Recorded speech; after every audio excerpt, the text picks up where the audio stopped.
Hey, it's Trey. You might remember this episode from 2016, or maybe you heard about Jonas, the snowstorm that shut down the Pennsylvania Turnpike, stranding motorists for 27 hours. Well, there's been a review. A lot of finger pointing over what happened, so much so that the Pennsylvania State Senate held a special hearing this week. Turnpike officials are turning to new technology for help in this. Later in the episode, we'll tell you about those changes. Changes which make us wonder if the Pennsylvania Turnpike Authority actually heard our episode. Thank you for calling the Pennsylvania Turnpike. If you know your party's extension, you may enter it now, or you may choose from the following selections. Press 1 if you have a roadway emergency or need assistance. Wait while I transfer your call.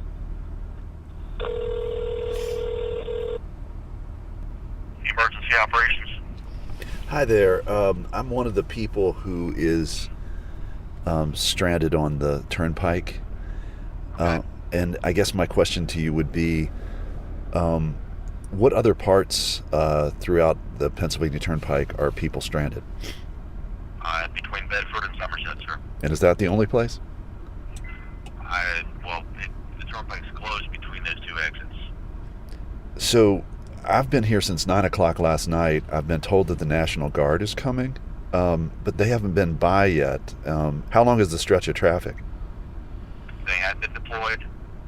We're getting to everyone as quickly as we can, and they're trying to get the road open, but the storm's just too much right now. I've gone out and I've interviewed people. I've seen people with small children. There's been nobody to come by to check to see if anybody is okay. As I said, we are getting to people as quickly as we humanly possibly can. But I beg to differ with you because I've been here since 9 o'clock last night. Sir, do you want to talk to a manager? I would just like to talk to somebody who could explain why there's not been somebody. Hold on a second.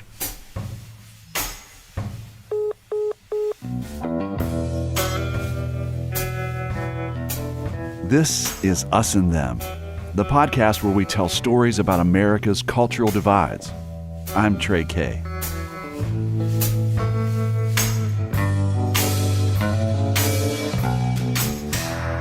Today, I want to tell a story about how Americans are separated by barriers. Jersey barriers, that is. If you don't know what those are, it'll be clear later. And just so you know, the predicament I'm going to describe might cause people to use some colorful language, so heads up. So on Friday, January 22nd, I was in New York City, and I needed to head to West Virginia and wanted to be there by Monday. So for days, we'd been hearing about a looming snowstorm called Jonas. There's a blizzard warning in place tonight that stretches from Washington, D.C. to New York. Tens of millions of people are in the path of a storm that could bring as much as... I was finishing up some work and packing and listening to New York Mayor Bill de Blasio warning New Yorkers about the blizzard and telling people to stay off the roads. Remember, every New Yorker can help out, as always. When the storm hits, it is crucial for people to stay off the streets to the maximum extent possible. The storm hadn't landed yet, so I wanted to hit the road and make it to West Virginia before getting buried in the city. Looking at weather maps, I was trying to stay north of the storm. I wanted to get to a place to wait it out and then head down to Charleston after the roads were clear. Even meteorologists in Pennsylvania seemed to suggest that I'd make it. And most of the day is fine for Friday. Everybody gets home from school just fine, even from work. But as we head into the southwesternmost areas around 5, 6 o'clock. I'd gotten to Harrisburg, Pennsylvania at about 5 p.m., and there hadn't been a snowflake in sight. I'd talked to my mom in Charleston, and she said the snow was really coming down. She said the news was saying that Interstate 79 was a mess, trucks skidding all over the place, and that I shouldn't even think about coming down. I was considering where to get a hotel, and then I thought about visiting my stepbrother in Pittsburgh. I called, and he said that they had hardly any snow, and that the forecast said that they weren't going to be affected by the storm. So I set my GPS, and it said that I'd be to his place in about 3 hours. Say around 8:30. Before getting on the Pennsylvania Turnpike, I got a full tank of gas and a few snacks. My stepbrother told me that we were going to have a huge spaghetti dinner when I got there, so while I gassed up, I didn't buy too many snacks because I didn't want to fill up. After a few minutes on the turnpike, the snow started coming down, lightly at first, but shortly thereafter it started coming down harder. And before long, the roads were getting a little sloppy, and traffic started moving slower and slower, and my GPS kept telling me that I'd be getting to Pittsburgh a little later, and then a little later, and then a little later. So I'm sitting here in my car as we started to make our way up this hill. All of the traffic just slowed down, and actually it was stopped, and there's no way to move off. There's no exit ramps or anything like that. And I called ahead to the Pennsylvania Turnpike hotline, and they basically said that commercial tractor-trailer vehicles were making their way up the hill, and they couldn't get traction, and some of them jackknifed, and basically have caused this huge traffic jam. I'm sailing away. My radio was tuned to a classic rock station, and after listening to a series of tunes by Styx, REO Speedwagon, Journey, and AC/DC, I began to reflect on how these songs from the late 1970s were a crappy period in music history. So, to amuse myself, I started sharing to my Facebook friends my stranded on the Pennsylvania Turnpike story, and that this classic rock station was going to drive me insane. This amused me for a while.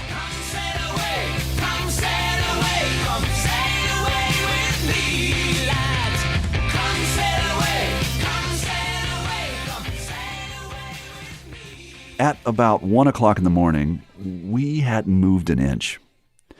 I called the Pennsylvania Turnpike people again.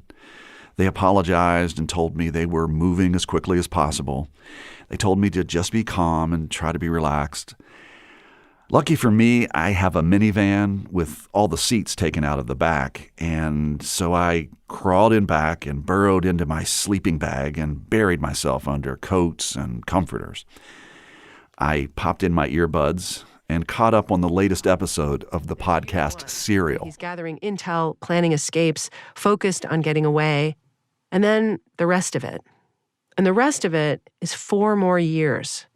When his purpose is less sharp, his hope is blurrier, there's less action. Now he's got to endure. As I listened to Serial's Sarah Koenig talk about Bo Bergdahl being imprisoned by the Taliban, I wanted to do what I could to keep my purpose sharp, my hope unblurry. I had to do what I could to endure. I kept the engine running so that the heater would stay on, but I couldn't help thinking about nightmare stories of people asphyxiating in their cars when the tailpipe is covered by snow. So I got up every couple of hours to check to see if the tailpipe was clear. It was, but the snow was really piling up. I got as much shut-eye as I could, and I woke up at about 8 a.m. and saw that all the cars were in the same place as they were the night before. The only difference was that now there was a foot of snow on the ground. So I'm snowed in on the Pennsylvania Turnpike, and it's about 9:16 a.m. on Saturday, and I've been here since about 9 p.m. last night. There was a young woman from one of the cars behind me, passing out small bottles of water. She said that her mother had told her that we were going to be there for a while, but that the National Guard was coming to bring food. This was a relief because I'd eaten all my snacks, and all that I had was a tub of organic salad greens, 2 bell peppers, and half of a cucumber. Hours passed. No National Guard. So there is a guy kind of coming by with it's like a bit of a Polaris or a snowmobile or something like that, trying to help. How you doing? I'm doing okay. Do you got water or anything like that? Yeah, we do. What's happening? Are you guys National Guard or what? No, we're just some rednecks on a 4-wheeler helping people out. What? Because there's been nobody. I know. We came down through here last night. I don't know if we made it down this far last night. We come from the bottom up and then come up down. Right. But we didn't make it. I don't think we made it down this far last night. How far does it go back up? Probably like 4 or 5 miles. At least that or better. Yeah. Until you get to the tunnel anyway. Yeah. And what do you guys think? I mean, I know you don't want to make us despair here, but It'll be a while. Several hours yet. I mean, I'm thinking Monday. I hope not, man. I don't want to do this all weekend, buddy. I'm gonna wear this thing out doing this. Okay, help more people. Thanks. Yes, sir. The snow was really coming down as these rednecks on four-wheelers trudged on to help as many people as they could.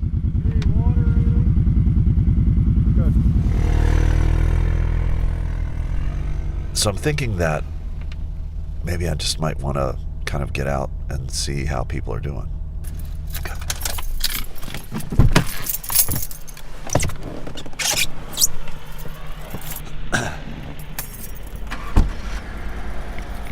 I'm just walking up the way. I have to like take big, huge steps because the snow is coming up above my boots. How you doing? Doing all right. Have you heard any news on what's going on? I haven't. All I know is that there's a bunch of trucks that couldn't get up the hill, and they got to pull all them off first before they can clear the roadway for us. I've called and gotten the same information. Do you have any idea how long you think that might be? My wife said, be prepared to stay here till Sunday. That's what I'm thinking too. Yeah. How do you feel about that? Pretty shitty. I got enough gas, but I'm trying to conserve it, and I'm in such a deep rut of snow here that even if they get things moving, I'm stuck anyway. Yeah. So I got no shovel. How did you get stuck in the rut? I was in this lane, and when the traffic started going last night briefly, around 9 o'clock, I spun my wheels and just kind of slid over. I mean, when we got stopped, I mean, the road was just barely covered. I know, you could see the blacktop. That's what was the frustrating part. Yeah.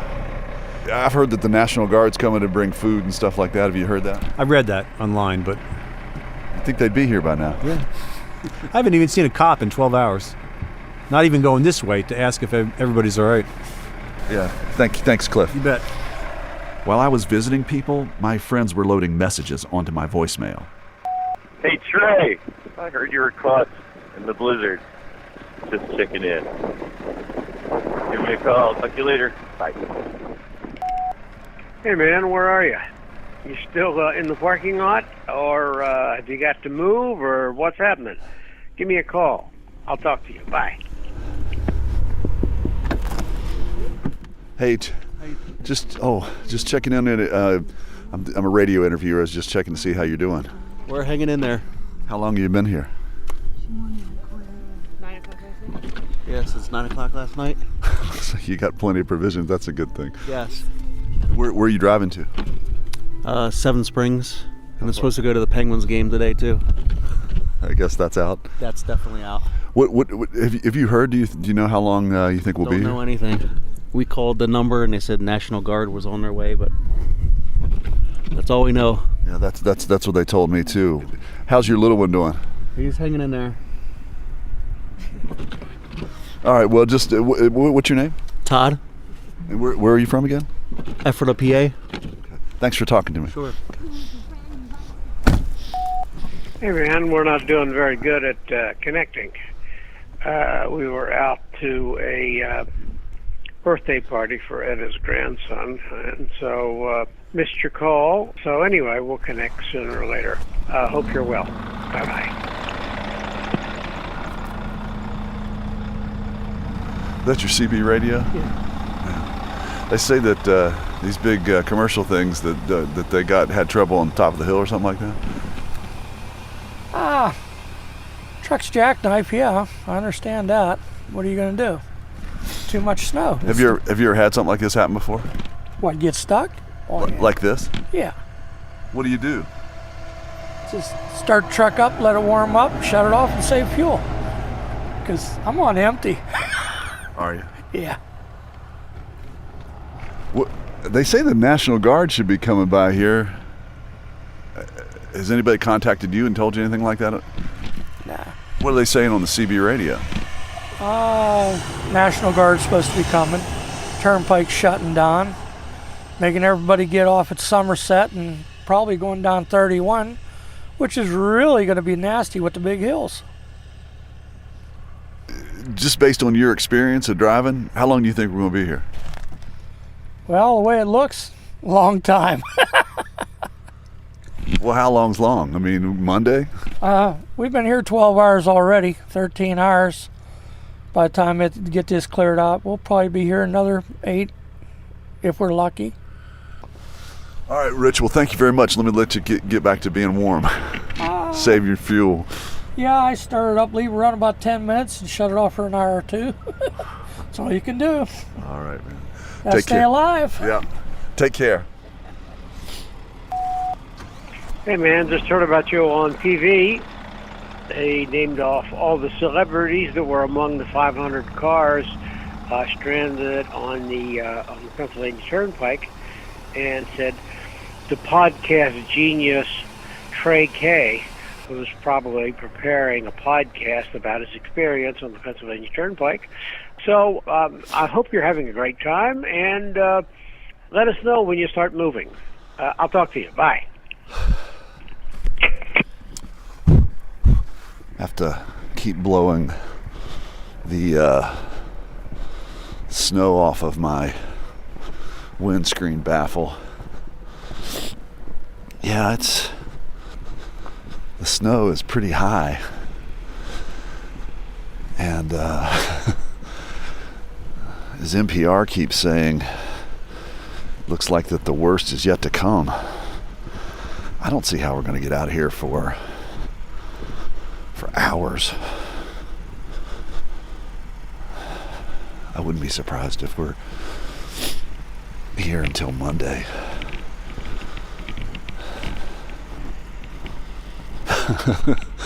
The person who I interviewed earlier, they had a little kid in the car.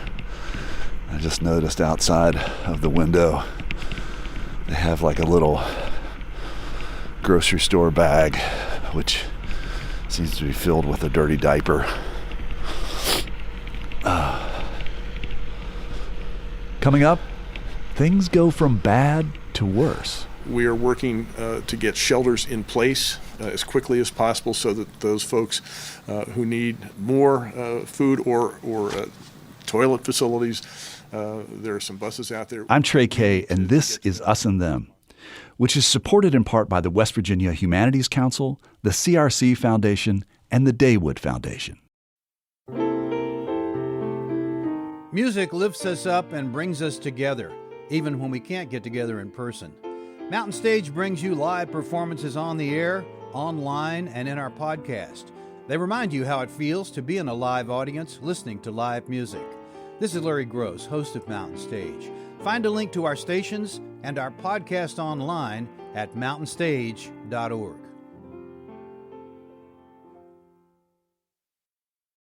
The thing that was most frustrating to me is that we were stuck on the westbound lane. On the eastbound lane, the traffic was moving along freely. What was dividing east and west, the free and the trapped, or us and them, was a long Jersey divider wall. Now, the plan was, as I was told after many calls to the Turnpike Command Center, was to clear the traffic, each jackknifed 18-wheeler, from miles ahead of me and miles behind me. And from what I could see, it was going to take them hours to get to where I was sitting. And the question that I kept asking the Turnpike folks, why don't you close the eastbound traffic and bring in equipment to move these Jersey barriers and let these cars out? Oh, we can't do that. You just don't understand how difficult that would be.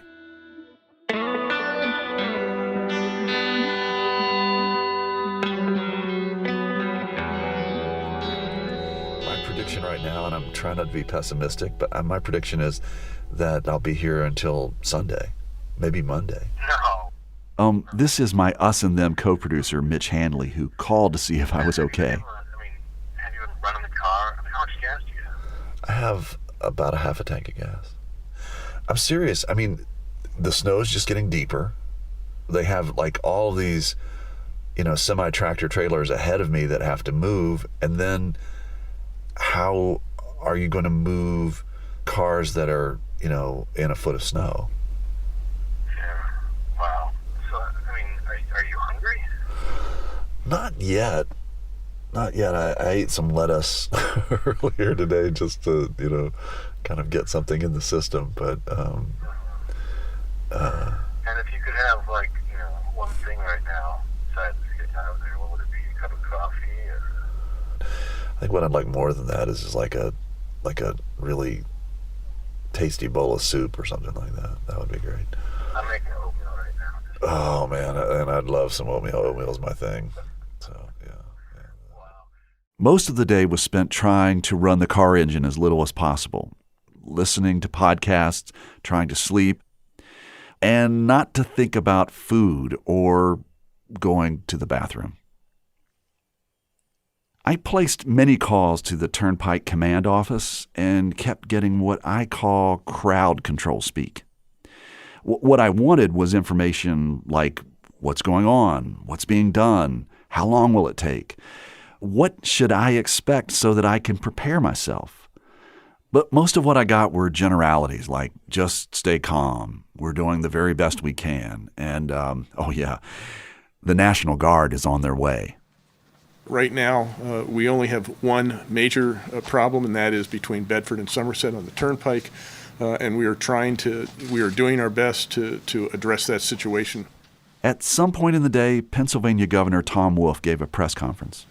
I know we have over 500 vehicles trapped in chutes out there, and we are deploying Pennsylvania State Police, the National Guard, PennDOT, and the Turnpike personnel to try to make sure that our folks in those vehicles are safe, that we rescue them, get them to shelters.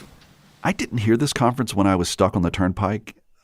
If I'd been a loved one watching or listening at home, I probably would have been relieved that the state government was moving with all deliberate speed to help people trapped on the highways. The thing was that none of this assurance was being conveyed to those of us trapped on the Turnpike. For most of the day, we didn't see any of the government personnel that he spoke about. What we saw was traffic moving freely on the eastbound lane of the Turnpike. We have now checked, I have been assured, we have now checked every vehicle at least once that's trapped out there, and to make sure that the people have food, to make sure that they have fuel to keep the engines running so that the heat stays on. It was around sunset, or about hour 19 of being trapped on the Turnpike, when the National Guard finally came around with food. Apparently, they missed me on the first pass. I was in the back trying to stay calm and must have been sleeping, but it's hard to imagine that I would have slept through someone knocking on my window. I don't think I was sleeping that deeply. Anyway, the guardsman on his second sweep gave me an MRE packet, a meal ready to eat. So I opened this packet, and there was a way to add some water, and miraculously I was eating a hot meal of chicken and noodles. We are working to get shelters in place as quickly as possible so that those folks who need to have more food or toilet facilities, there are some buses out there that we need to get to them as quickly as possible. So aside from that, I saw no shelters being set up, and certainly no toilet facilities. And to answer the question that I was often asked on Facebook and Twitter, I held it.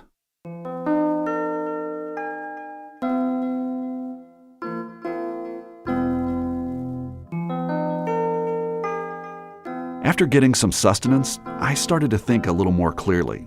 It seemed certain that we weren't going to get out for hours still. By this time, they had closed the eastbound traffic, and now state troopers were finally coming to see if they could help us out. I spoke with one of them and asked him why they just couldn't move the Jersey barrier and let the cars out.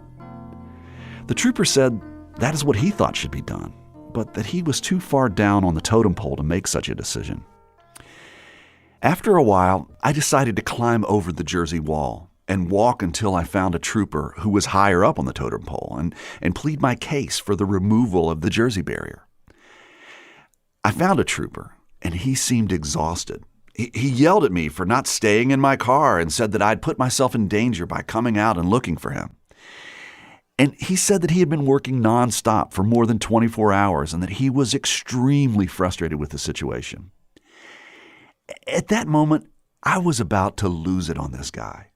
I was going to shout back at him and let him know that I was not just some idiot who'd foolishly gone on the highway in a snowstorm, that I was trying to avoid the storm.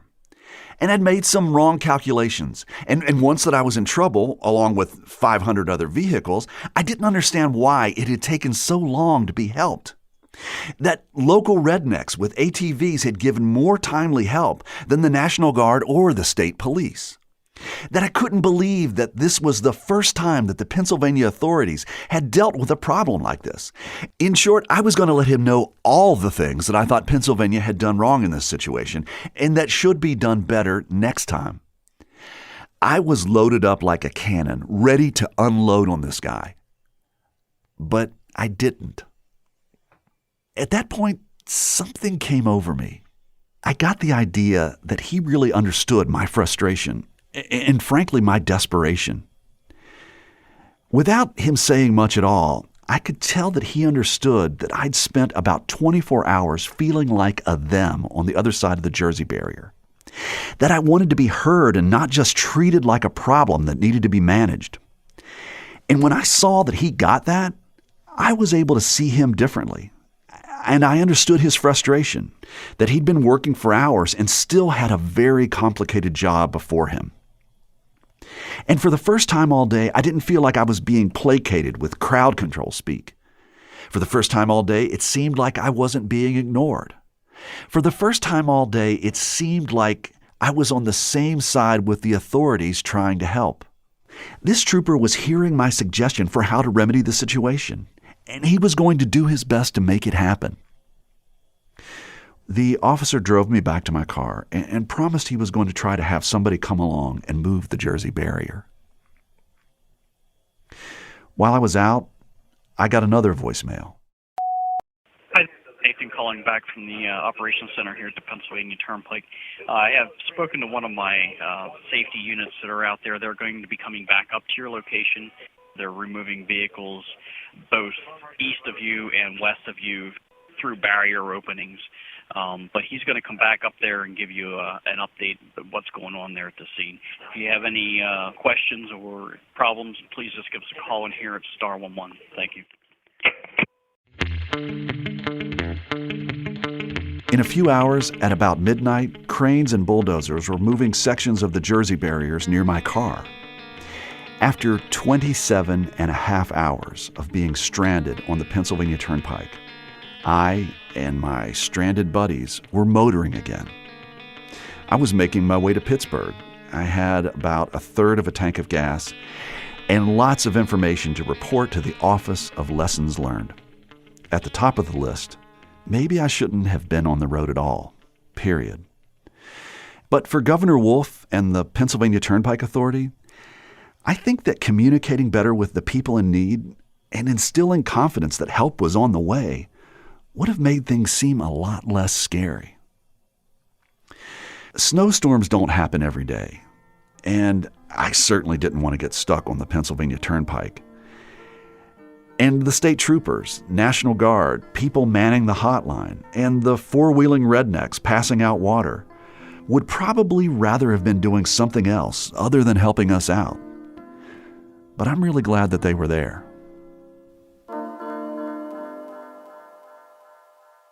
This episode was released in the days following Snowstorm Jonas's landfall back in late January 2016.